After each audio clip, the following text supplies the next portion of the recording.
Mage 40K, Episode 6, Catching Feelings. Once more our merry band of misfit mages found ourselves standing in the webway, face to face with the Eldar laughing god, Chegarak. We had recently gone through a lot of self-discovery and facing our demons, which, in a world of magic and warpy shenanigans, involves fighting alternate universe versions of yourself for supremacy, or awkwardly chatting, as happened in most of the cases. So, upon reassembling, we found that Mills and Critical were normal, or no weirder than when this whole foolishness started, anyway. Competence was basically herself, but was, by our view, stuck holding the morality ball. Bard had voices in his head, which was a pre-existing condition, but now they were all alternate versions of himself. Weeb had fused with his shape-shifting, hornier self, and could switch control between regular and incubus mode. Welshie seemed out of sorts, as he kept looking around and muttering about reality deviance. Also, his ears were sort of pointy, and the bowl cut was new. But, after some questioning, Competence determined that his version of Pennsylvania hadn't been launched into the sun after a bad date, and thus he was dubbed the Good Welshie, regardless of any potential Romulan or technocratic allegiance. Also, that guy was now an anthropomorphic Yorkie, which everyone, including him, saw as an improvement. Anyway, we found ourselves back before Chegarak and a massive set of doors. Seriously, we couldn't see the top of them with the naked eye. With a little flourish, the laughing god presented each of us with a small plastic card and welcomed us to the Black Library. He also presented us with a Sanguinalia gift, since it was around that time of year. We each got a Wraithbone weapon, capable of morphing into whatever type of instrument we preferred, and which would act as a magical focus. This was very nice, but the fact they came in boxes with our full names on them, not our mage handles, but our full legal names in English, was a bit disconcerting. The final interesting note is that, as we walked into the library and began staring around in awe, several of us noticed a furry orange shape down one of the aisles. The orangutan, for such it was, went, "Ook!" which we all understood as, "Oh shit, not you clowns," and the interdimensional librarian knuckled off into the stacks, and presumably back into L-space, at speed. We didn't know how he knew us, but we figured that bad news traveled fast. Aside from that, we were well set up in our new base of operations. Chegarak gave us some rooms near each other, and we had unfettered access to the library and any Eldari resources we cared to ask for. This was very helpful in mastering our new magical abilities granted by the multiversal showdown. So we spent a lot of time practicing while planning our next slate of war crimes. You see, our next task was to deal with the Chaos Gods. Our first target, at the Eldari's insistence, was Slaanesh. The initial plan, which we had been tossing around for the last few missions, was to find our way into the dark Eldar city of Kamara, set off some sort of empathy bomb to give all of them a conscience at once, then rip open a hole to the warp and let nature take its course. While this seemed like a workable plan overall, Weeb helpfully did point out there was an issue of scale. Amongst other things, Slaanesh had eaten about 97% of the Eldar, so the remainder, no matter how thoroughly poisoned, probably wouldn't do too much. The metaphor used was an elephant eating a handful of rat poison. Not good, but not actually fatal. But it should put a dent in the Prince of Pleasure, enough for us to have an influence. Possibly shift her to the god of consenting kink? We eventually settled on Spartan Aphrodite, goddess of love and all its extremes, including war. Regardless, the follow-up was an issue for tomorrow us. Today us was focused on the bomb. Or bombs, because we always turned the dial up to 11. We weren't initially sure how to weaponize an emotion, but mind magic came to the rescue. Then Bard called upon a multiversal spirit, and the soul of Mr. Rogers was incorporated. The life mages then suggested that perhaps there could be some sort of neurochemical manipulation to improve its potency. Before long, this became a virus. Because why be a terrorist when you can be a bioterrorist? Legal note. In games, thank you very much. That would be incredibly infectious and spread from victim to victim. We also checked to see how this would affect other races, but apparently if you actually had some sense of empathy or basic decency, it didn't bother you much. Most of us dangerous psychopaths just broke out in hives for a day or two, but the Eldar and various other Xenos around were fine. Some extra thought was given to the state of any potential orc slaves or captives, since we were trying to stay on the good side of Gork and Mork, and psychobiological warfare seemed like something they would disapprove of. Eventually, we decided that the Greenskins were, in their own way, quite empathetic already. They lived by the principle of the Golden Rule. They liked fighting and grumping things, so everyone else must too. Attacking random enemies was their version of compassion. That logic seemed sound enough to allay our fears.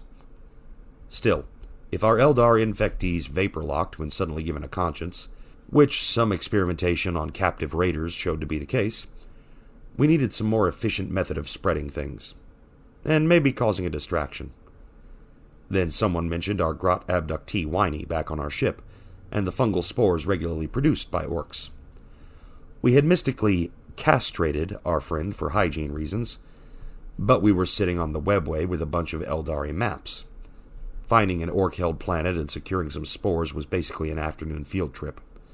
Some mad science later, and we now had thousands of empathy virus-laden squigs ready to unleash on the unsuspecting Dark Elves, just milling around in a holding pen on the other side of a remote-controlled portal, waiting to fart a soul into the faces of some pretentious Eldar. We heard the laughing approval of Gork and Mork. These were empathy squigs, though, so less bitey and more like a particularly stupid, and still somewhat bitey, golden retriever. Chegorok, for his part, would come to our planning room from time to time, stand at the door listening quietly, and then nod in approval at our lunacy. Also, Bard and Weeb pointed out that, since we had made this into an infectious virus, it must perforce appear in the cauldron of disease in Nurgle's garden. So we were probably making headway with our next target, and maybe even getting his decayed blessing, since he had fought Slanesh to save his wife Isha, who would probably approve of a niceness disease herself. With that kind of backing, we felt pretty good about the plan. Still, despite the divine approval, we all figured we would feel better with a little more actual muscle on hand. It was fortunate, then, that a rumor reached our ears about a figure running, or perhaps riding, around the Dark City. Well, Rogel Dorn, back in the Imperial Palace on Terra, had heard about the next part of our mission, because Chegorok and the Emperor played cards together every Friday night, and pointed out that, last he had heard, his brother Jagatai Khan had headed into the webway to, quote, show those knife-eared bastards what real speed is. With this in mind, we made a quick pit stop on his homeworld of Chigoris, and asked the White Scars for something to give us his psychic scent. This was met with some skepticism, but when we told them of our plan and showed the I do what I want card from the Emperor, they agreed to let us look at an artifact. But not touch. The bolt guns were very insistent on that. Our spirit mages did some concentrating, and we were soon on our way with a psychic link to the Primarch. With that, we assembled in our planning room with Chegorok. We used life magic to make passable Dark Eldar disguises, and Welshi manufactured 2 one-use items, a memory-erasing neuralizer and a teleporter just in case. Then we went over the plan for the Laughing God's benefit, and our own, once more. He said it sounded good, and left us with one final bit of advice, telling us that using too much magic, basically anything more powerful than a one-sphere observation, would probably attract attention, alarms, and angry Dark Elves. They took magic and anything potentially warpy quite seriously. We acknowledged the issue, and asked if there was anything else. Chegorok had one final comment. Tuck and roll, motherfuckers! And portals opened up under our feet, dropping us into Kamara. We got a great view of the city as it rose up to meet us, because we had been dropped about a half-mile up, and even if we were in the webway, physics was still a thing. Tricksters, man. Like Terry Pratchett said, the jolly name can be misleading. Tricksters have that robust sense of humor that puts a landmine under a seat cushion for a bit of a laugh. Still, we were mages, even more powerful now than we had been, and this wasn't a huge issue. Several of us powered up and started to fly. Bard called on a superhero and pulled off a classic 3-point landing. Competence and Welshi, this version used forces and matter instead of correspondence, just rewrote the gravitational constant in a bubble immediately surrounding us, while Critical played with fate and chance. It turns out that the Dark Elves in this part of the city had captured an avian species, and were torturing them by plucking them naked before a fight in the arena. So there was a massive, house-sized pile of feathers ready and waiting for us to land comfortably in. Whether or not the feathers or the avian race had existed a few minutes before this was something we decided not to question. If you think this sounds ridiculous, you are not alone. From the ether as we fell, we heard Chegorok's voice go, "Oh, bullshit!" Magic can be scary. And since we weren't shrieking as we fell, we didn't attract any undue attention, so we were able to land comfortably and simply dust some of the feathers off as we walked away. We placed a squig portal under the pile of feathers, holding off to unleash several at once to distract a larger portion of the city. Then we set out on our search for the Primarch, and a few good places to plant empathy bombs. We knew we needed to get one into the spires of the high noble houses, one into the homunculi warrens underneath the city, and one into the arena. The main Crucible arena for preference, but any local arena would do. For all the horror stories we had heard, Kamara was a fairly nice city. Large, clean thoroughfares winding through garden parkways and along languid streams, interspersed with small clusters of tasteful buildings that we took to be restaurants, until we got too close to one and realized they were small, boutique torture pits. Things tended towards darkness and shadow, but as long as you kept to the main pass, didn't look at anyone, didn't get within grabbing distance of any doorways, and ignored the occasional scream from off in the distance, it was fairly pleasant. There was law and order. It was just Dark Eldar law and order. So you couldn't just stab someone on the street without a good reason, and there was some semblance of safety if you kept your head on a swivel. Still, it wasn't long before we ran into trouble. As we wandered through the town, moving from the docks where we had landed to the commercial district, and looking for people whose day we wanted to ruin, we spotted several young, trendy Drukhari youths standing down an alley, working over a person-sized lump quivering on the ground. We should have ignored this, but Competence was stuck being her more moral, better self, and dashed down the alleyway with a cry of, "Stop, villains!" This earned a look, but Mills, thinking quickly, supplied, "You amateurs think that's how you kick the shit out of someone? We'll show you how you kick the shit out of someone." Everyone relaxed at this, including the victim. We had the Drukhari punks outnumbered, but they had us outgunned and outclassed. They wrongly believed. And so they apparently liked their chances enough to square up against us. That was their last mistake. We had secreted a number of vials full of empathy virus about our persons for just such an occasion, and Competence simply pulled one out and splashed it on the guy in the center, who froze with a 1,000-yard stare. Emotional pocket sand. Expecting what would come next, Competence was able to grab his shaking hand before he could get the knife to his throat. Welsh approached another one and pointed out that physical scars heal, but mental scars last a lifetime, and only a passé little poser wouldn't know that. He then let loose a psychic blast from one of his devices that rattled the Eldar, who responded with anger and violence. "Yeah, well, you're bleeding," he said, and stabbed at Welshie, whose armor took the blade without so much as a nick, leading Welshie to retort, "No, I'm not. That's exactly what I was saying. Stabbing is so last decade."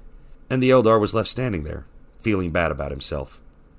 While he was busy not paying attention, Welshie calmly pulled out a plasma gun, shoved it into the Eldar's stomach, and pulled the trigger just enough to start it warming up, but not enough to fire. As the suddenly horrified Drukhari snapped back to reality and looked at him, Welshie asked, "I'll let you choose. Which would you prefer, physical or mental damage?" There was a moment of elven weeping before a strangled, "Mental?" came out. Welshie nodded and splashed some virus on the poor fool. The last Dark Elf was very confused. He had been having a nice day, kicking an innocent bystander to death with his cronies, and now a bunch of psychopaths were trying to help his victim, whatever that meant, and doing strange things to the people around him. Then Critical moved up and punched him in the face with a power fist, obliterating most of his jaw. He tried to retaliate, but losing half a jaw tends to distract, and he wasn't able to do anything. While he was otherwise occupied, Weeb came up and held a rag full of empathy virus to his face, chloroform style. And another elf went down. We looked up from the fight to see that the initial victim had fled, so we planted a squig bomb in a corner and dragged the Eldari plague victims to a place where they were more likely to be discovered, and thereby infect others, and returned to our walking tour. Moving first around the edges of the city, we made our way to one of the higher-end suburbs, where the words house or mansion ceased to be appropriate and had to be replaced with compound, complete with large, heavily defended gates and security guards at the entrances, and presumably elsewhere. We were still mostly okay, minding our own business and making like we were some out-of-towners just gawking at the fancy houses.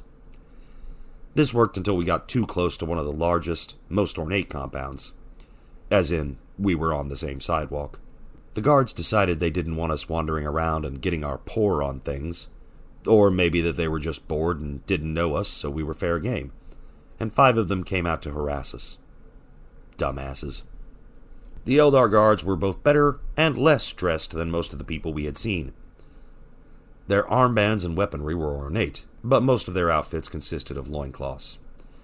Except that loincloth suggests a level of primitiveness. If you could buy a loincloth in Beverly Hills, that would be what we were dealing with. They looked a lot like the stripper stoaties, except paler, pointier ears, and more black than gold. Same amount of body oil, though. A casual inquiry as to their status, i.e., "So what the hell are you clowns supposed to be?" was met with a reply of, "Incubi." At this, Weeb freaked out, informing us in a hasty whisper that these guys were some of the best mercenary fighters in Kamara, which made them appropriately expensive. That these guys were paid that kind of money to stand around as gate guards / eye candy? They normally had amazing armor and didn't go for the half-naked aesthetic. Whoever owned this compound was stupid rich, and that was by Dark Eldar standards. We did find out later that they were often employed for legitimate battlefield reasons and got to wear actual armor. They were just put on guard duty when they weren't doing actual work as a way for their boss to show off. Same reasoning as the nudity. As the Eldar glided their way towards us, menace in their demeanors, Weeb's alternate incubus self started hammering on his brain, shouting, "Put me in, coach! I can handle him! Leave it to me!" Weeb wasn't sure how comfortable he was with the thirsty tone in his alternate's voice, but after being assured that they had life magic to deal with any soreness, he made the switch. Fortunately for the sanity of the whole party, and the universe's general sense of decency, that guy, who, although disguised as a Drukhari like the rest of us, was still an anthropomorphic dog, rushed forward to greet his new buddies. We tried to explain that they were bad and wanted to hurt us, but were met with the standard canine argument of, "If not friend, why friend-shaped?" And no amount of hissed arguments could sway him. He rushed up to the approaching group, hit them with the soulful puppy dog eyes, and said, "Pet me!" I'm not sure how this would normally work, with a random Eldar running up to a half-naked incubi and demanding pets. Probably pretty well, based on what we knew of Dark Eldar. But he reinforced it with mind magic, and his natural dogness, so it worked. All 5 incubi stopped short, and then started gently stroking that guy, whose foot started thumping up and down.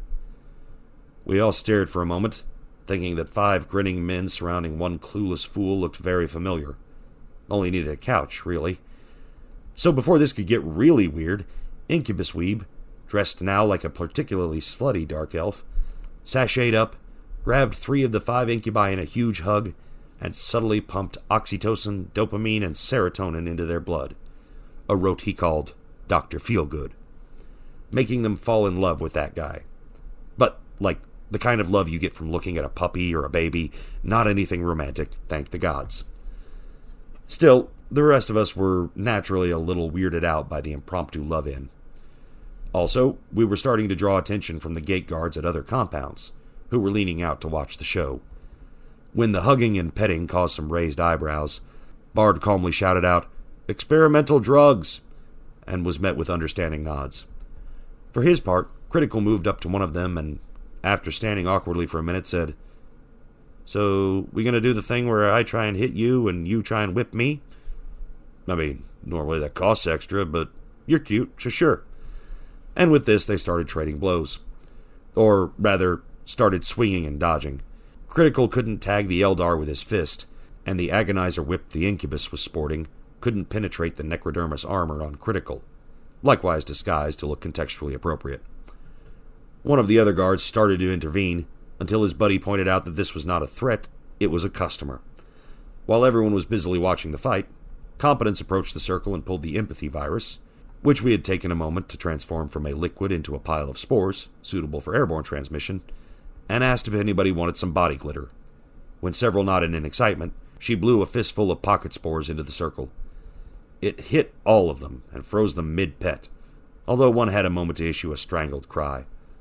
This distracted the incubus fighting Critical at a crucial moment, and he neglected to dodge far enough back, allowing Critical's power fist to not only hit, but travel through his entire torso, leaving a large hole, in part because of the power field and in part because of the magical enhancement.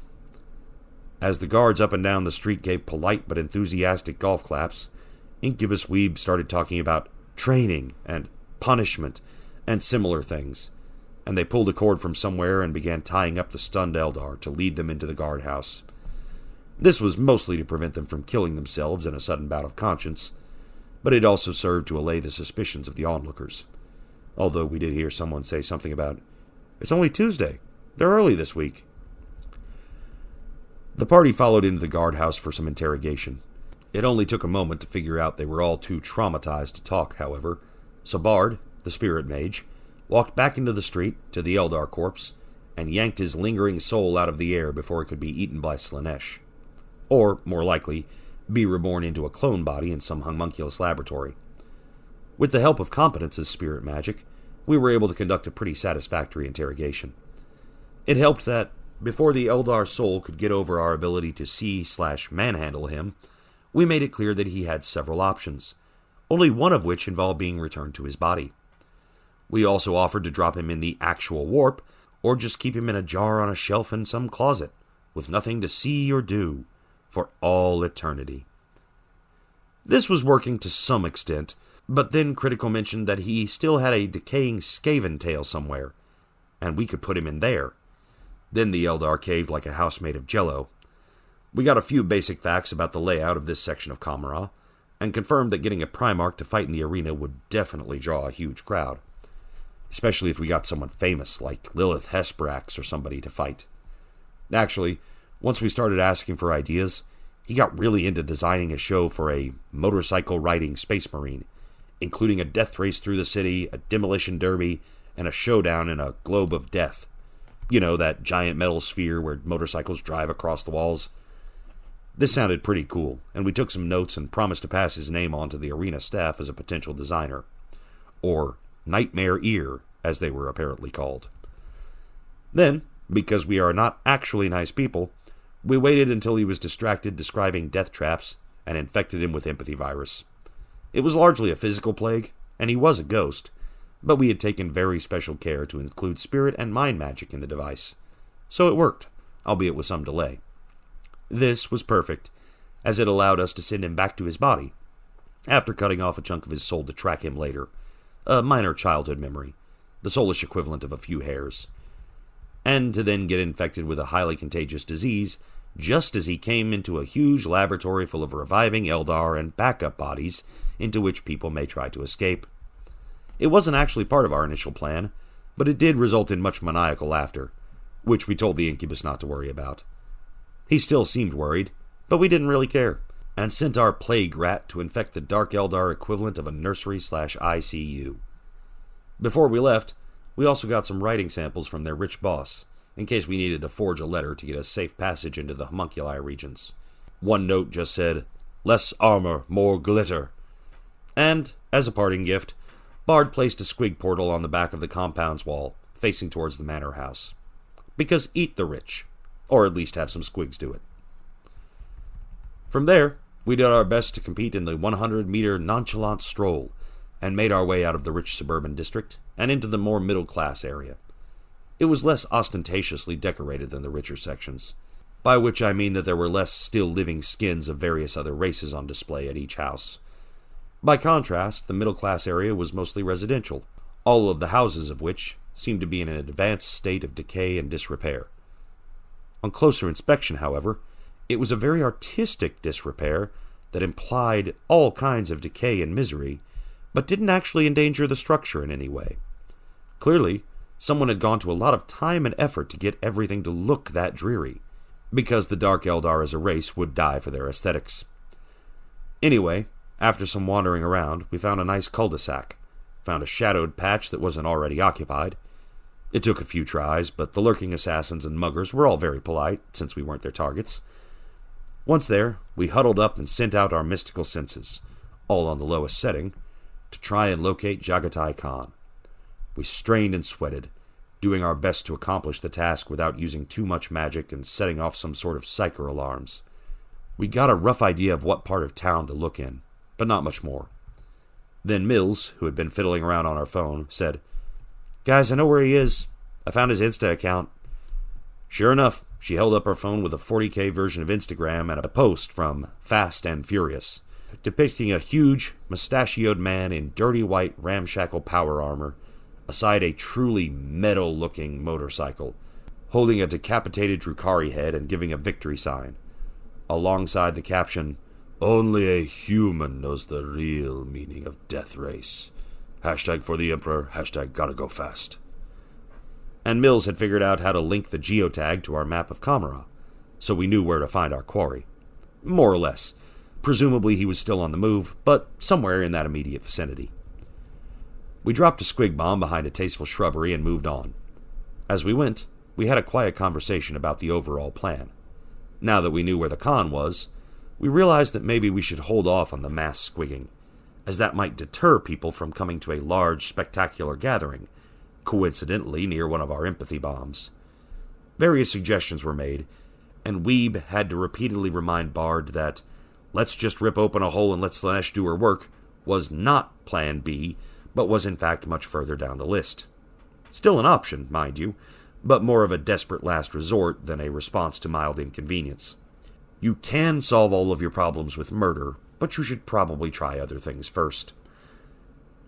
We finally settled on getting as many people as possible to the arena to see the Khan, then setting off the squigs to deter anyone leaving, then setting off the bomb.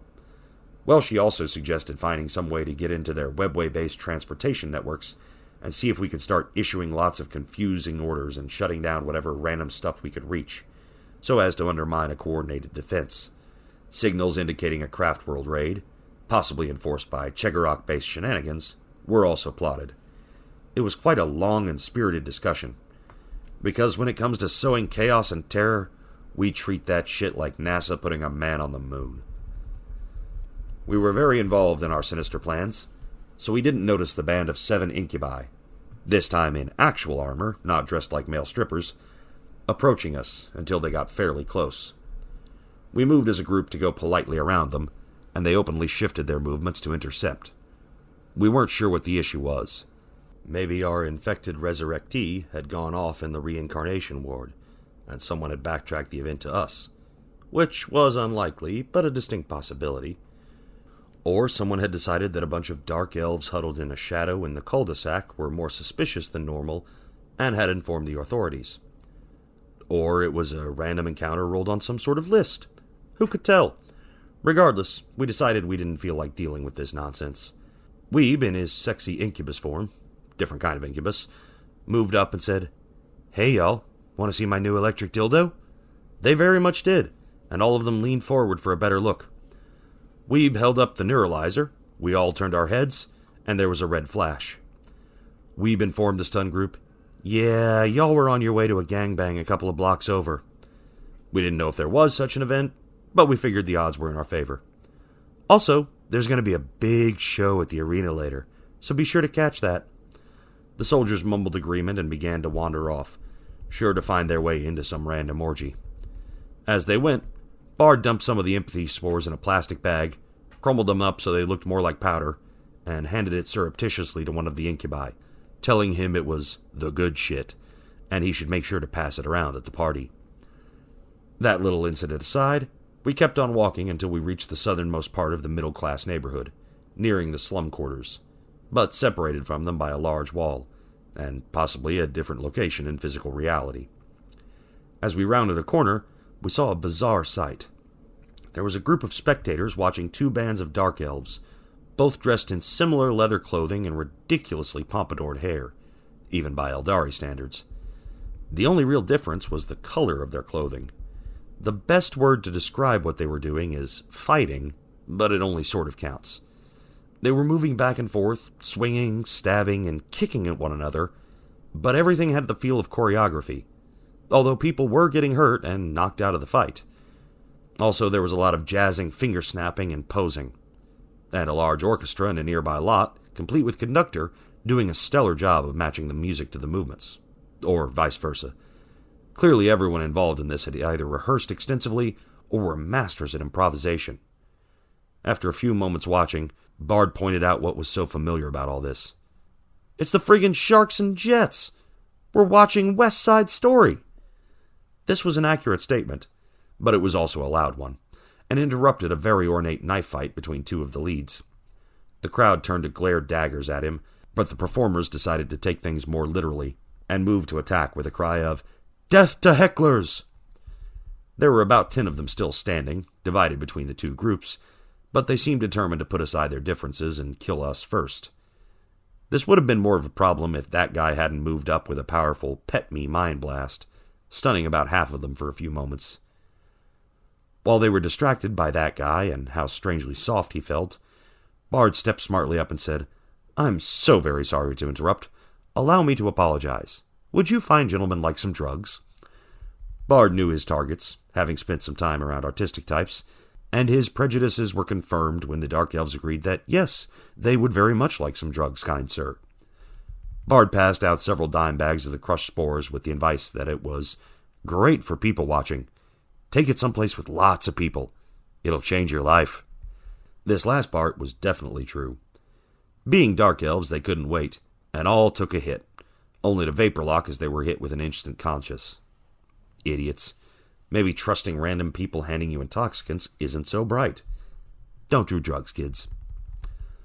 While Bard was using his fantasy life to be a drug dealer, Welshie decided that he could stop the music to throw off the timing of the Dark Elves' attacks. So he pulled his plasma gun, his version of our Wraithbone gifts, took aim, and sent the conductor to that great orchestra in the sky. Everyone, combatants included, stopped to stare at him as the musicians fled. Finally, someone said, "Dude, not cool. It is so gauche to shoot the help." Still, it definitely threw the attacking elves off their stride and made their strikes less effective, so we counted it as a win. For her part, Competence made it clear that she was too important to deal with flunkies, and walked haughtily past the combatants. Arrogance is currency in Kamara, so they all let her pass unbothered, and she went to see if there was anything she could do for the conductor. By which I mean she grabbed his soul out of the air with spirit magic and held it for potential interrogation. By this time, several of the Eldari had closed the distance, and, discarding their switchblades, struck out with glaives and other actual weapons. We were decent at dodging, but our armor definitely did its job. Also, the sight of armor taking a large gash, then healing up, unsettled all the watching elves, because they remembered what necrodermis was. That probably accounts for our ability to outfight beings who were, on a biological level, much superior to us. Although Mills didn't really acknowledge that superiority, and, putting on some tunes from her magical phone, challenged the Eldar to a dance-off. Her mind-empowered gauntlet was picked up by one of the elves, and they began gyrating at each other, trying to humiliate their opponent into submission. This was going fairly well for Mills. Apparently outside of choreography, this Drukari's talents stopped around about the robot, but she still felt like it was taking too long. So after one flip, she spun into a pirouette, pulled her gun, and put a plasma bolt into the opposing Eldar as she came back around. As her enemy dropped, she prepared herself for an attack from the onlookers, or at least howls of outrage. But there was only a round of claps from the audience. They thought poor sportsmanship was both tactically sound and incredibly funny. Inspired by Mills, Weeb also began to dance, albeit more seductively, to attract everyone's attention. This worked fairly well, allowing Bard to sneak around role-playing his inner dealer without drawing any fire. Then Welshie tried to get in on the act and do his seductive dance. The cries of, "Oh, gods, my eyes!" kept everyone's attention focused for a moment. In fact, it was so very bad that it successfully entranced a couple of Dark Elves, who were like men watching a train wreck right in front of them, long enough for Bard to move up and offer them some sweet narcotic release. They plunged their faces into the powder, and then gave faint smiles as their minds shattered, and they could no longer see the horror in front of them. At this point, there was only one performer left standing and looking uncomfortable. Critical casually backhanded him, not killing him outright, but dislocating his jaw and causing him to drop to the ground and feign unconsciousness. Critical dropped some spores on him and walked away, ignoring the strangled scream. With that, the fight was over, and the crowd erupted into applause at our outstanding impromptu performance. Also, several of the seedier Dark Elves had approached Bard asking for a hit of whatever he was handing out. He looked at them in puzzlement for a brief moment, then, in a fit of compassion, pointed out that this shit made everyone who took it scream, freeze in place, stare off into space mumbling and crying, and occasionally try to kill themselves. They responded, "Yeah, that means it's good," and formed a polite queue. Always a big believer in personal freedom, Bard figured they were consenting adults and could do whatever they wanted to themselves. And a good few were certainly planning to use this on their enemies, so he obliged. When a few of the elves noticed that the effects of the drug seemed to be catching, even amongst those who hadn't taken any, Bard just mumbled something about contact high. After a little bit, we were left standing alone, none the worse for wear, and Bard holding invites to several high-class parties. From there, we traveled into the slums, where we knew Jagatai Khan was lurking about. Or maybe lurking isn't the right term. You see, at one point as we were moving along, she realized that he was hearing a noise underneath the screams and cries of pain and or pleasure. In fact, we had all been hearing it since we came through the portal leading to this part of town. It was a deep, throbbing noise, like a huge mechanical roar dialed down to the lowest possible bass. It was far off, and as we listened more closely, we realized it was moving around. Also, the Dark Elves we saw on the street were more furtive and scared than normal. A lot of that was just being in the poor part of Kamara. We were walking in a tight group with our weapons out, facing in all directions, but everyone seemed to try and hurry about their business as quickly as possible. Around the larger streets and straightaways, folks almost sprinted across the road, even if there was no visible oncoming traffic. And we heard mutterings about scenes of horrific carnage. Different from the regular horrific carnage, that is, where bodies of Dark Elves would be found cut to pieces and or squashed, with large tread marks all over them. The rare few victims who could afford to be resurrected reported that everything happened too fast to see, even by Eldar standards. There was just a deep, mechanical roar, an ululating scream, and a blur of pain. We had found our man. Now, we just had to figure out some way to attract his attention, and get him to pause long enough to hear us out before he murdered us as a bunch of filthy Xenos. After moving to a central location in the slums, we found a convenient dark corner and went into a huddle. After pairing out our more lunatic ideas, someone suggested just calling him on the Vox. We did have a number of Imperial and Chogarissian channels, and were pretty sure that the Eldar didn't concern themselves with such things. All it took was a little tech heresy, and we were able to boost the signal on our Team Vox beads just a bit, and began broadcasting a call to meet at the intersection with the human slave hanging from the balcony. No, not that one, the other one. No, the one with the red hair. Fucking Drukhari. This didn't get the reaction we hoped for. As we started using the White Scars channels, the roar of the motorcycle stopped briefly, then resumed before our message finished. But it didn't seem to get any closer or move in any recognizable pattern. We kept trying for a bit, but eventually decided to move on to Plan B, sending up a giant signal that the Khan couldn't ignore. Looking around, we took stock of the local resources. The slums looked like someone had taken Jack the Ripper's London and merged it with Blade Runner. It was a very artistic squalor. At one point, we even found a couple of fog machines adding to the local ambiance. Anyway, there were a lot of narrow streets, leaning tenements, and cobbled pavements, interspersed with huge highways and major roads, high-tech neon, and holograms advertising, "Hortense's House of Unspeakableness. If you have to ask, you can't handle it." It was decided that the hologram would serve us well. Now we just had to get to it.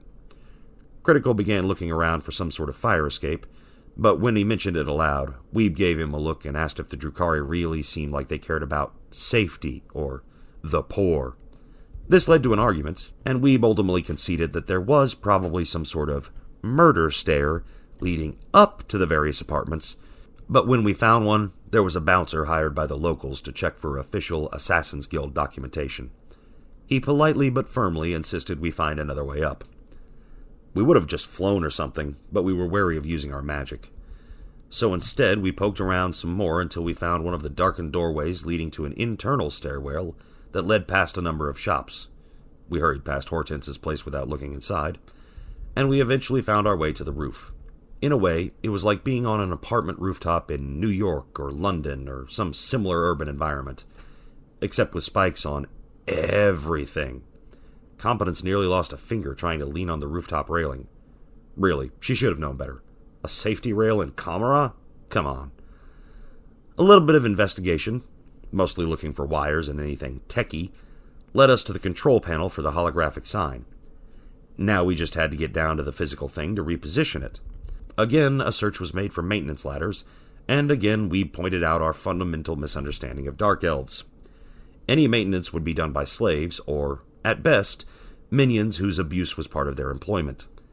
Anything that could be described as reasonable, or safe, or helpful was categorically not going to exist. Bard suggested that there might be something approximating an access ladder, if only because it's hard to abuse someone with valuable technical ability too hard, especially in the poor districts where you couldn't afford to just buy a fancy new slave like that. Not that they wouldn't torture, maim, and murder the help, just that they couldn't afford to as much as they wanted. This made sense to all concerned, and was confirmed when we found a chain leading down to the installation, with a slave's corpse dangling from it, but with occasional handholds among the spikes. There was, however, a battery and set of jumper cables nearby, just so no one got complacent, I guess. We made sure they were shut off before critical went down, disconnected the bolts holding the holograph projector in place, and brought it back up to the roof. From there, some technological fiddling took place, supplemented by a lot of guesswork since we didn't really speak or read Drukhari. On the plus side, it turns out USB ports really are universal, so we could access it. But we tried turning the damn thing over 6 times before Welshie suggested that Drukhari tech works based on suffering. He turned and slapped that guy, and the USB drive went right in. This allowed us to amplify the image such that it could be seen for a few kilometers. From the rooftops and upper roadways, anyhow. And we then modified it to broadcast the image of an upraised, ceramite gauntleted fist over the banner, "Static defense is the best offense. Dorn was right about everything." We guessed it was working when we heard the roaring engine in the distance turn into the squeal of braking tires. Then the motorcycle made a beeline towards us. We vacated to another roof to watch, and to approach our guest more cautiously. It wasn't long before the huge, mustachioed figure and ramshackle assortment of battered power armor arrived, skidding to a halt atop a few slow Eldar. He seemed to vibrate slightly at the edges, and Bard started jumping up and down and giggling about speed force. Before exposing ourselves, we tried the sensible thing and called the Vox again. From our vantage point, we heard a receiver on the motorcycle crackle with static, but no decipherable words. Seeing that we would have to deal with things more directly, that guy stepped out of the shadows with a, "Hey!" Before he had gone 2 steps, a gun was pointed straight at his head, only prevented from firing because that's not a normal Dark Elf thing to say. That guy quickly followed up with, "I know I don't look like it, but I'm really a dog." The look on the Primarch's face switched from one of xenophobic disgust to one of confusion and moral concern. Then Competence came out, her hands clearly above her head and the "I do what I want" card from the Emperor on clear display in one hand, and a White Scars totem, provided by a helpful Marine when he heard about our plan, in the other. Sensing that time was of the issue, she blurted out, "We're humans in disguise, sent by the Emperor to deal with the Dark Elves. We've already arranged to get rid of all the Craftworld Eldar." You have 1 minute to explain." At this point, Weeb stepped out to join the conversation, fanboying only briefly, and brandished his pocket squig, infecting a nearby Eldar huddled in the corner to prove its efficacy. This demonstration, and its inherent silliness, seemed to do the trick, and the giant man agreed to hear us out at the very least. We told him who we were, and laid out our plan to draw in the maximum number of Dark Elves, then infect everyone with empathy, using his arena debut as bait. This drew a stern look, but he did agree with the tactical sense of the plan. Finally, after much stoic contemplation, the Primarch asked us, "What do you know of the ancient art of the death race?" As it happened, we knew quite a lot. Some back and forth determined that this was the old-school version, where each pedestrian counted for a certain number of points. We would drive around, the con slowing pace to keep to our same vicinity, and compete to see who could kill the most Dark Elves in the most entertaining manner. There wasn't actually anywhere to race to in the Dark City, since no matter where you went, you were still in Camera. So once again, it was more about the death than the race. Seems like the 40K universe has something of a theme. We said this sounded fine, but we didn't actually have a vehicle. And then a deep voice spoke from out of empty air saying, "Yeah, you does." And there was a green glow, and when it faded, before us stood the mighty Trojan Squig, our biomechanical monstrosity, complete with turret cannon and Tyrannid scythe arms, because we were Gorkenmork's favorite channel. As we grinned maniacally, Critical asked the Khan how many points a building was worth. The Primarch laughed, then paused and said, Oh, you're serious? Oh, I like the cut of your jib." Eventually, we settled on the following scores. Men were 10 points, women 15, Juves/young adults 20, skimmers were 30, buildings were 50, and children were 100. We secretly agreed to avoid that last category. We may be dark and twisted, but we still had some standards. Also, slaves were -5 and to be avoided. Although if accidents did happen, it could probably be considered a mercy, so don't feel too bad. The Khan's exact words. We asked about differentiating between various levels of society, specialists, and so on, and were informed that, quote, "All Eldar look the same to me." Hooray for space racism! Lastly, Jagatai had figured out, somehow, that we were some kind of all-psyker party, and he said that we should use our powers to their fullest, as to do any less was an insult to a warrior. When Bard and Weeb pointed out the tenuousness of Kamara's anti-warp defenses and the various alarms, the Primarch leaned in until their faces were almost touching and whispered, "I insist." And we all heartily agreed. Weeb said, "Yes, Daddy," and was told that we may be in Kamara, but he was still making things weird. Following the White Scar's Primarch to one of his favorite hunting grounds, we found ourselves at the intersection of two large avenues, located next to a small green space, more a black space, but still, and a commercial strip. There was a smattering of hovering skimmers traveling around, and pedestrians moving in clumps around the sidewalks. As we prepared to unleash hell, Weeb and Bard worked together to enhance our sight and reflexes to adapt to the high speeds, transferring the abilities across a mental link around our team, while Critical did something horrible to himself and created a luck field around our turret. As soon as we did this higher-level magic, alarms and sirens started wailing. Actually, the sirens were a couple of slaves strapped to a pole, with electric prods going into them, and an automated voice began warning about warp activity in sector something or other. We were a bit concerned, but Jagatai smiled from his bike and said the incoming guards would mean a target-rich environment. Although, as it turned out, we were finished with everything before the guards arrived. The battle began with the Khan revving his bike and charging a couple out walking their slave. While he did wheelies in their remains and urged the slave to get out of town while everyone was distracted, Welshi created a holographic projection, using the technology he had stolen. One of the Trojan Squig's eyes began to glow, and it cast the image of a peaceful meadow, with Craftworld Eldar frolicking, being nice to each other, practicing restraint, and generally doing everything possible to upset the Drukhari. The big chevron reading, 100% Slanesh free, and no Dark Elves allowed, made sure that his goal of drawing an irate crowd was achieved, and several Drukhari passers-by and skimmers began to approach us with malevolent intent. Suckers. As a side note, when one of the surviving slaves was questioned, he explained that his master mentioned that the giant, biomechanical, Tyrannid-laced squig bus was clearly some homunculus experiment that had gotten loose.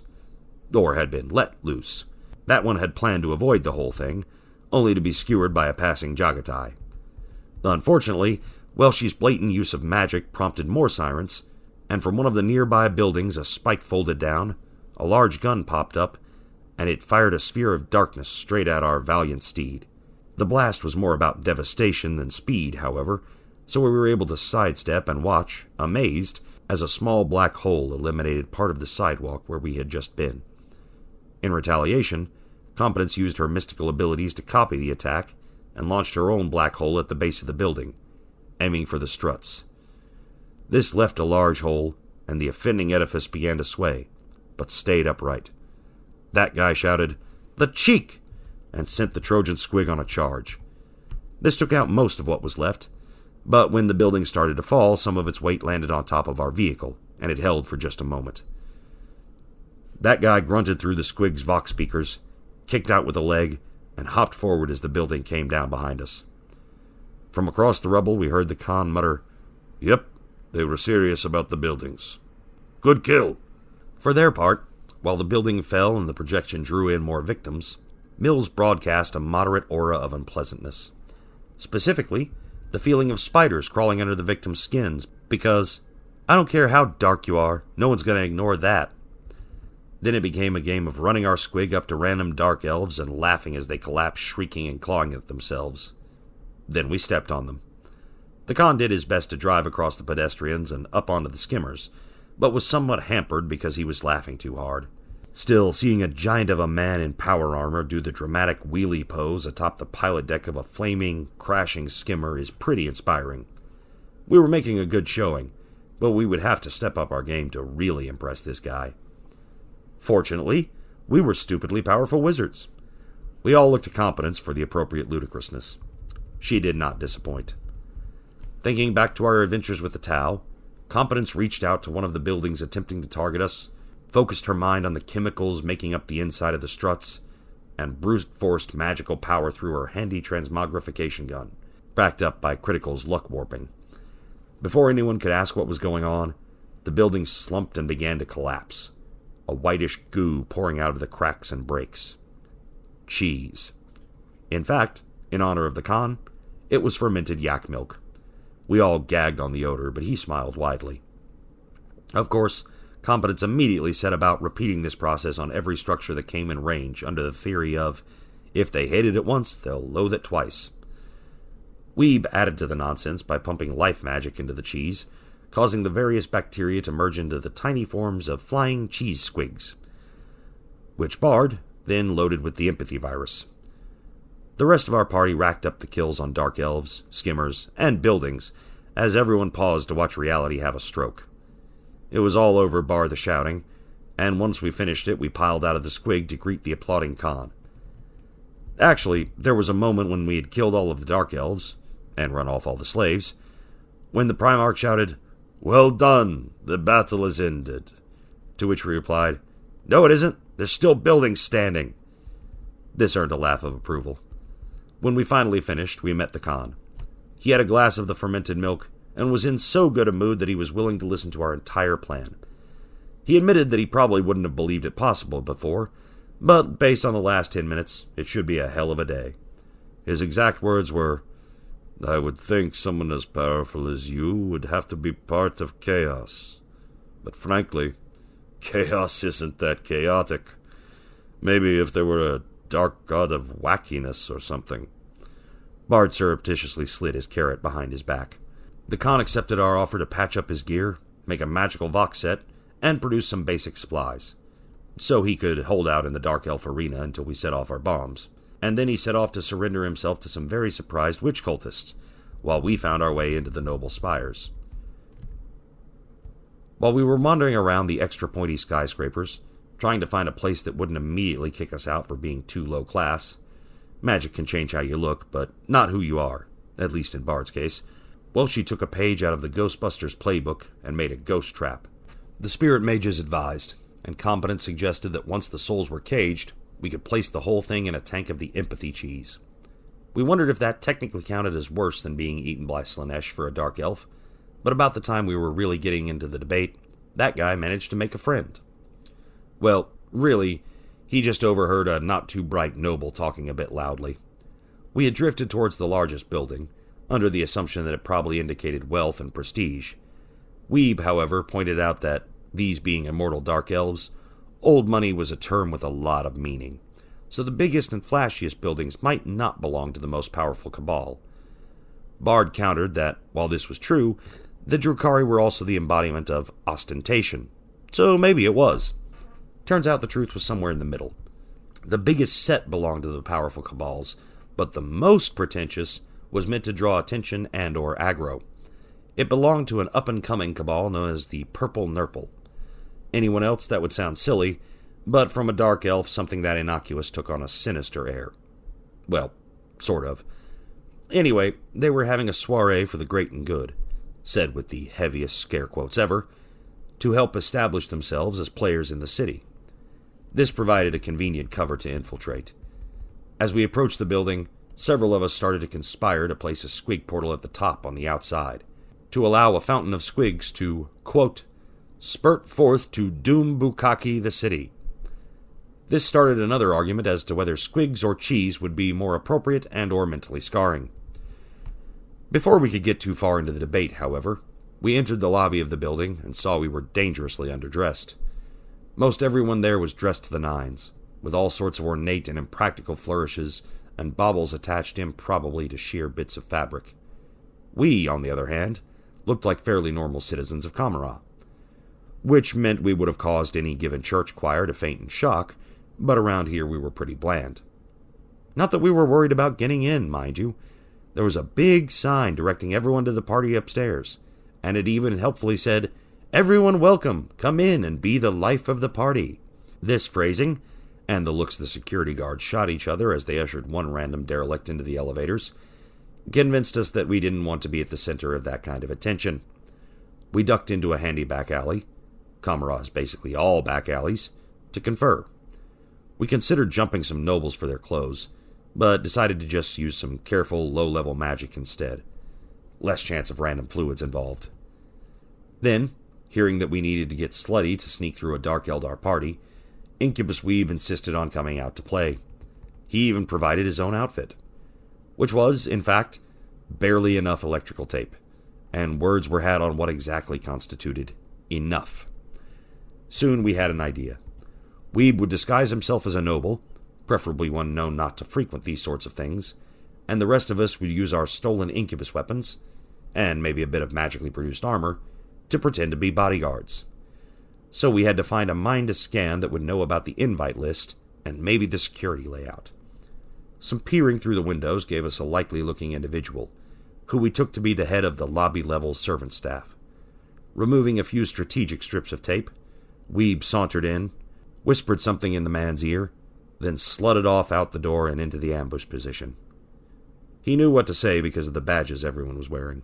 If you've ever been to a convention, you've probably seen the little fabric banners you put on the bottom of your name tag.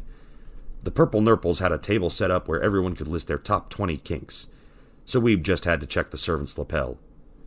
The guy followed Weeb with his eyes for a moment, muttered, "Yeah, I'm due for my break anyway," and pursued with undue haste. We knocked him out and rifled his brain for information, but we left him with the implanted memory of a wild 15 minutes. In return, we got the name, and even face, of a particularly curmudgeonly Drukhari nobleman, who refused to attend parties or convive with the other Dark Elves. Lord Gregarious, he was called. He even looked miserly, with a bald, spotted pate, long stringy hair, and a hooked nose. Apparently his looks were a kind of unfashioned statement, making him stand out in the land of gorgeous elves. Of course, he still had a smoking body, pecs, six-pack, cum gutters, the works. He was a dark elf after all. But Weeb did make a fuss about having to look so ugly, at least from the neck up. We promised we would make it up to him. Then we moved into the building, with Weeb stumbling, laughing, and acting generally blitzed out of his mind. There was this new drug, you see, and it was so good it even had Lord Gregarious wanting to party. And yes, he had brought samples.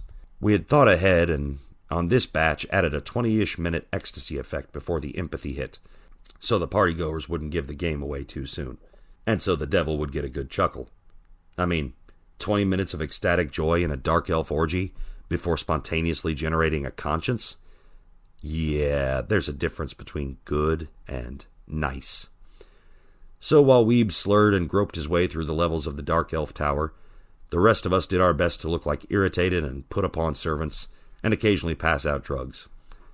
The upshot was, no matter how bad we screwed up our acting, it just helped sell the lie of a bunch of guards not knowing what to do with their stone boss, and wondering if they really got paid enough for this.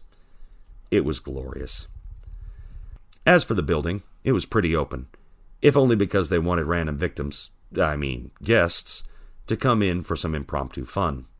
Of the 100 floors, the top 20 were restricted to only the hoyest of polloi. There were also a few closed-off levels lower down that were servants' quarters, business offices, and other boring generic stuff. But most of the floors were open for the party, and sported a wide array of bars, drug dens, sex rooms, bondage rooms, torture rooms, and rooms that I don't want to talk about. There were random partygoers of varied dress or undress, along with guards on each floor to make sure everyone behaved, by the incredibly lax standards of Dark Elf law/propriety. Elevators ran every 20 floors, then you had to get off and circle the central spire to the opposite side to go higher. Think an escalator in a mall that makes you walk around the central well to go to the next floor. They also had convenient glass sides all around the central arena, so you could watch all the festivities and plan your night most efficiently. So if we took the shortest route, we only had to bluff our way through 4 floors and the guards at the top set of elevators before we got to the party and our collected prey. The grand ball was being held in the ornate, multi-floored ballroom levels. They were floors 90 to 95.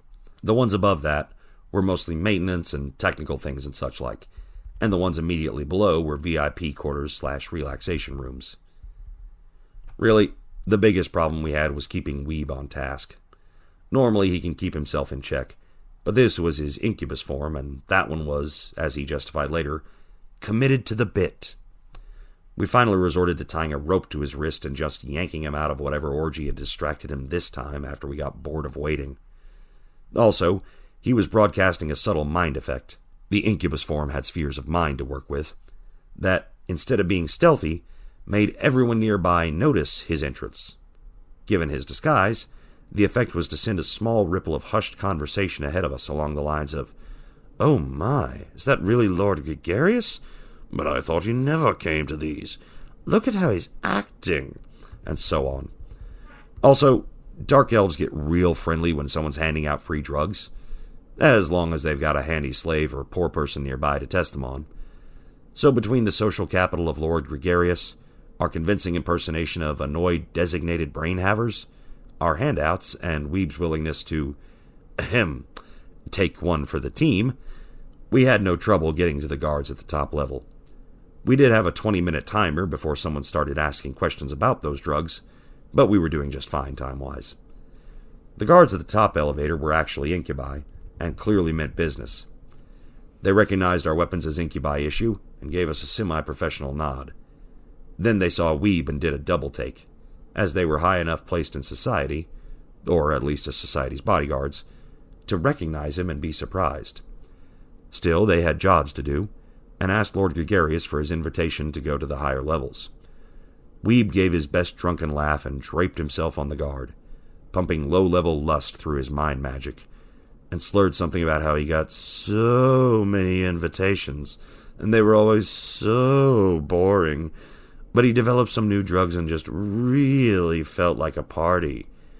You know, the fun kind? Wink, wink, nudge, nudge, hint, hint, grope, grope. So, maybe, since they knew who he was, they could let him in anyway. Surely he was known to everyone in society. The mind magic was helping with this, but the guard insisted that such things were very unusual, and he wasn't really sure, although perhaps there might, maybe, be a spare invitation somewhere for someone of his stature. As he spoke, his hand, appearing to move independently and staying just below line of sight, held out an open palm. Never breaking eye contact, Weeb's hand likewise moved on its own to make a gesture, and Competence placed an entire brick of the ecstasy empathy drug in his hand. Then, after a moment's thought, handed another one to the other guard. Suddenly they were all smiles, and ushered us right through. Honestly, looking back, they were probably aware of the possibility of shapeshifters or something, but they must not have cared what happened to a bunch of idiot aristos. Or the purple nurples weren't paying them enough. Or they thought it would be some fun if we were fakes and were eventually discovered. Whatever, we made it through. We rode to the grand ballroom, where we exited and Lord Gregarious was announced by a servant standing by the elevators. We saw later that most such announcements were ignored by the partygoers, but Gregarious made an impression. Especially when he fell, giggling all the way, down the ornate stairway leading into the main floor. He rose, flourished his cape behind him, shouted, "Hello, darlings!" and clapped his hands together diva style, sending a shower of powdered drugs over everyone nearby.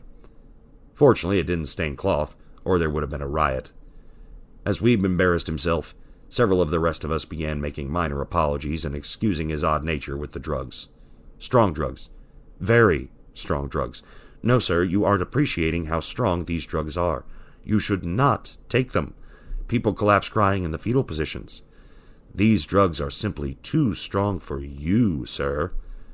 Even with all 6 of us handing out samples, a sales pitch like that ensured the line to reach us took 10 minutes. That done, we circulated around the party. There was an outer ring, mostly for security guards and similar entourages, and any aristos who felt like slumming it with the muscle. We didn't stay long, because the trip would soon be turning bad for our first victims in the building. Plus, there's only so long you can listen to spoiled rich bastards make snarky remarks about their hosts, who are only, giving them free food and entertainment. Douchebags deserved everything they had coming. So we went to one of the darker corners, not full of people making out, did a little light magic to make a hidden hole in the wall, and planted the first of our empathy bombs. Well, she also left several ghost traps around to collect the collateral damage. This was helped by Weeb providing a distraction, by which I mean he exchanged a few words with Critical, ran back, then dashed and leapt into Critical's burly arms, Dirty Dancing style, only to be yeeted bodily into the air, latch onto the biggest of the chandeliers, and begin to swing back and forth whilst singing about it. While this distraction was distracting, the rest of us made our way into the maintenance levels above, found a nice perch outside, and placed the squig portal. We found some large sticks and managed to get Lord Gregarious down, and passed out enough drugs to clear the surrounding mob and make our way to the exit. It was a good show. Sir, we have to go now. I don't wanna. Sir, you have a meeting in 20 minutes. No. Sir, you gave us explicit orders before we came tonight. Well, I'm giving you orders now. Sir, your orders specifically state, don't take orders from high me. Sober me signs your checks. So what? Sir, we've got the tasers, sir. Fine. Finally, on our way out, Competence insisted we turn as many of the structural supports as possible to cheese, so that their phallic image would go nice and limp. She chose a hard cheese so it would take longer to melt and cause the building to slump. Of course, we timed it so that all this would happen around when the Khan would be appearing in the arena, and we planned to trigger our various detonators. We left the building just as the first shriek of, "Oh, gods, what have we done?" began to split the air, and hurried to our final and most dangerous target, the homunculus warrens. They were pretty easy to find. We just kept moving to where the crowds were thinnest, and eventually found a chunk of town with almost no visible life, or light for that matter. The buildings leaned over the narrow alleyways, almost touching at the top, and blocking out all but the most stubborn natural light. For a given value of natural, it was like someone had seen the misty, ramshackle narrows of Victorian England, abducted several of the architects, and then given them the bad acid and an infinite budget. In fact, there was a non-zero chance that was exactly what had happened. Or the reverse, and the homunculi had infected Victorian dreams with industrialized misery, and sat back to see what the monkai could do with it. Admittedly, there were light fixtures every few dozen feet, with faces, and sometimes bodies, but we did our best to ignore that. But they really only served to deepen the gloom. Bard, having an art background and the aesthetic sensibilities of Gomez Adams, was suitably impressed, and made a point to compliment the homunculi if we ran into any. We did, of course, and they were suitably gratified. We had taken the time to forge a letter of official business from Lord Gregarious, and Weeb was still in his disguise in the middle of the group, but he wasn't pretending to stumble anymore. Looking intoxicated and or vulnerable in front of homunculi might be taken as anything from an insult to an invitation, and we decided we'd rather not find out what might happen. So we were all on guard and moving as warily as possible, while still maintaining our dark elf disguises. But we were only a few steps into the gloom of the warrens when a sibilant voice spoke out of the air. "Welcome, little monkai. Though perhaps not monkai. Though your little disguises may fool the blind out there. But we are old and wise in many things, including deception, and we see you for what you are. We know you are human, yet you are not like the humans we play with. Not Imperials. No, wizards. Oh, we have not seen such a rarity in millennia. They occur maybe once in 1,000,000,000,000 beings. And now 7 walk into our den to present themselves. The fun we could have. But wizards have so much power and wreak so much havoc. It would seem a shame to deny the larger galaxy your presence. So, we will play a game. If you can escape our maze and our hunters, we will let you live. We care not what you do to the rest of the Eltari race, dark or light, as your kind always provide a good show, no matter what their goals. But if you fail to escape, or we catch you, then we will provide our own entertainment. Agreed? Agreed. Good luck, little monkey. And with that, we all felt a slight lessening of mental pressure as the voice faded. Then we immediately took to our heels, because we had heard plenty of stories about the Dark Elves, and really didn't want to meet the guys they were afraid of. So it was that, racing forward, Critical didn't notice the slight click as he stepped on a trigger mechanism. His luck senses were sharp enough to fling him out of the way just in time, though, and the grasping pincers of the trap only scraped his flanks. Some quick life magic fixed this right up, and some less quick investigation showed that the trigger mechanism was for this mini pain gauge. A few minutes later, someone also triggered a superbly made pit trap, complete with large spikes oozing with brightly colored poison.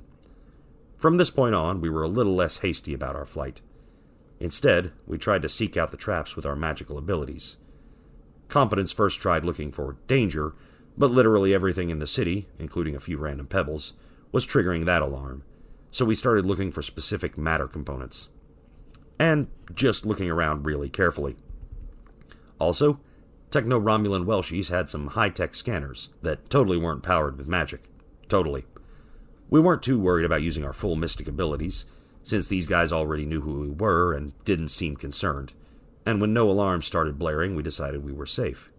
Well, definitely not safe, but not in danger from that particular quarter. So our path was made somewhat easier by being able to spot most of the traps and dangers ahead of time, then carefully skirt around their edges. We even found a few hidden doors, which Critical handily bashed through. He felt a little weird about it when we discovered the doors were made of what once was a person, who we called Bob, but we pointed out that he was probably dead, and if he wasn't, this was a mercy. Just make it as quick and clean as a power fist would allow. He accepted this, and we kept on the lookout for more Bobs along with the traps. Really, aside from the creepiness, it wasn't too bad of a terrified jog through booby-trapped maze tunnels. At least until we started getting ambushed by the hunters. Bard got the worst of it. This might have been because he, in true superhero fashion, was taking point in protecting his comrades. Or it could be because he can be an oblivious idiot and kept wandering away from the group to go, "Gee, I wonder if there's anything in this shadow." Stabbing. Stabbing was in the shadows. Every frickin' time. He would poke his head into some dark corner, only to reel back gushing blood and pulsating under his skin, as a lump of darkness in the shadows solidified into a mandrake. The poison it was using caused explosive muscle growth. So explosive, you outpaced your own skin and became a giant lump of pained meat. We called it the Akira toxin.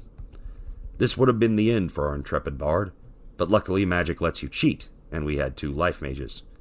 Weeb immediately stabilized his friend, while Critical combined his life and entropy abilities to, improbably, cause the poison, and some blood, to squirt back out of Bard's body and at the mandrake attacker. It was really gross, and caught most of the attackers by surprise, because more than one got a mouthful of toxin, or blood in his eyes, or became a meat balloon. One time, one managed to dodge, the poor fool. Competence, tired of this nonsense, used her forces magic to cast heat metal on the mandrake, who, unbeknownst to her, was wearing mostly gear made of cloth or wraithbone. The only really metal parts were the nipple rings and the codpiece. The shrieks could be heard for miles, and the dancing darkness with the glowing white crotch provided a fascinating spectacle.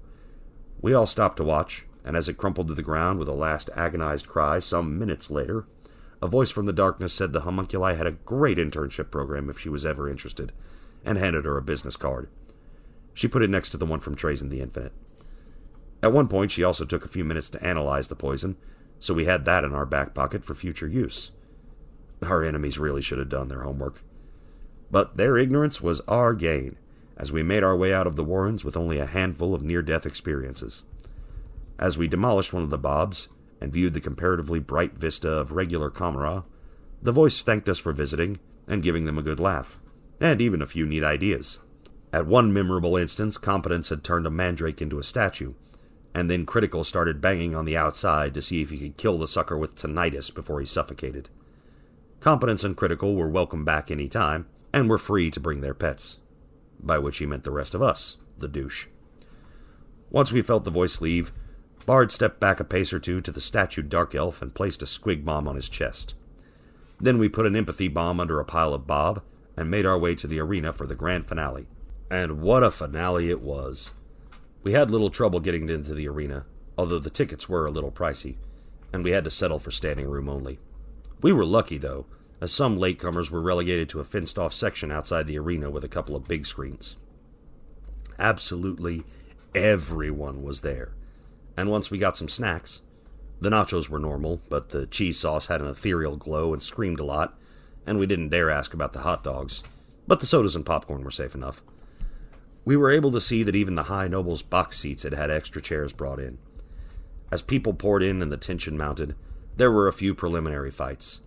Mostly various captive races forced to fight one another, like Tau versus Imperial versus Orcs, and though the crowd was appreciative, it was clear what they were waiting for. Then the moment came.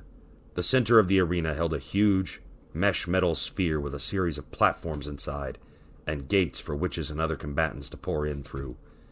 It was at the end of a giant leap, which came near the end of a giant, miles-long ramp. There were screens in the arena showing images of the entire length of track, which was basically an overlarge Hot Wheels track mixed with a brutal gauntlet, complete with loops, hairpin turns, jumps, flaming hoops, gun emplacements, whirling saws, traps of all kinds, and hordes of Dark Elf warriors stationed along the route. At the top, flanked by nervous-looking guards, stood Jagatai Khan, one leg propped up on his bike. We made contact via our communicators and told him everything was ready, and when did he want us to hit the detonators. He asked if we could wait until they released the witches in the arena. He was kind of looking forward to having a bit of fun with this. We agreed and settled back to enjoy his 20-minute run along the track and through every single Eldar. The crowd was going wild, cheering for the giant, hairy Munkai as he left tread marks in their peers' faces. Then, accompanied by the roar of the audience and the blast of fireworks, he raced into the arena, down the final ramp, over the jump, into the mesh sphere of death, and arrested his speed by plowing into a crowd of incubi. As he dismounted, the floor portals and cage doors began to open, and the real Dark Elf fighters began to emerge. While the emotion was at its absolute zenith, poised in anticipation, we looked to Weeb. I don't know where he got the trench coat, but he whipped it open like the dread flasher of the apocalypse, to reveal dozens of dangling detonators. Far more than we had squig or empathy bombs. Before we could ask questions, he started cackling madly and flipping switches. That guy was still holding the final empathy bomb, so he got a first-hand view when a pulse of contagious conscience blasted out, covering the entire arena. There was a moment of utter silence. Then every Dark Elf, and a handful of visiting Xenos mercenaries, collapsed in the fetal position, leaving only slaves and gladiators upright.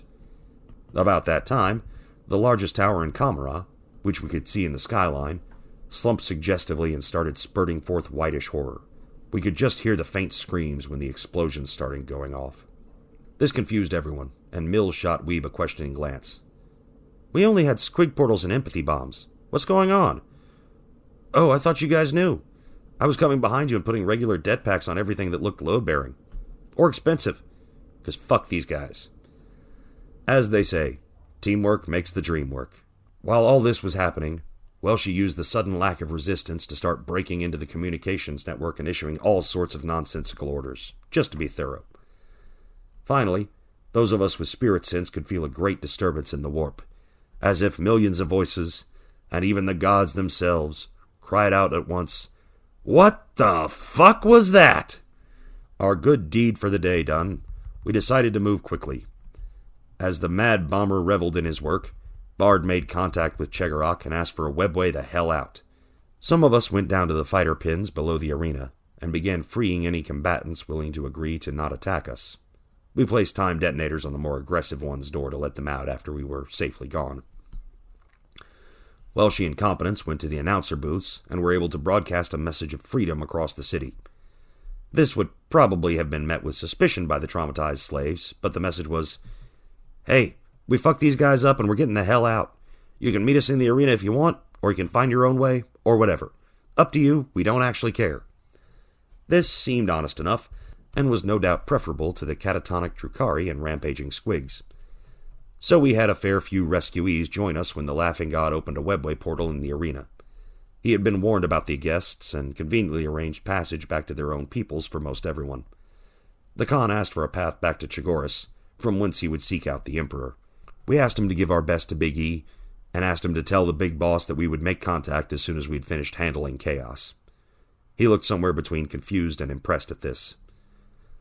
Finally, as we were about to leave the scene of our victory, or crime, depending on who you ask, a plaintive voice spoke from the most ornate box.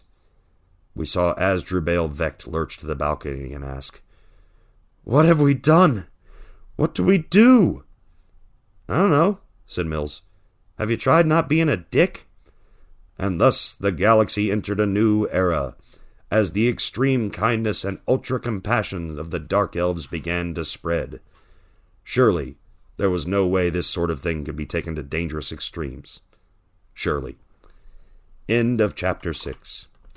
Thank you, everybody, for listening. I know it's been a bit of time between episodes. We had stuff get in the way, and lots of little pieces to this, lots of little pieces to the next one. Next time, we will be invading Nurgle's Garden, and it's a lot of fun and a lot of just horrifying descriptions. So hope you enjoyed this one. We'll see you around next time. Take care. Bye.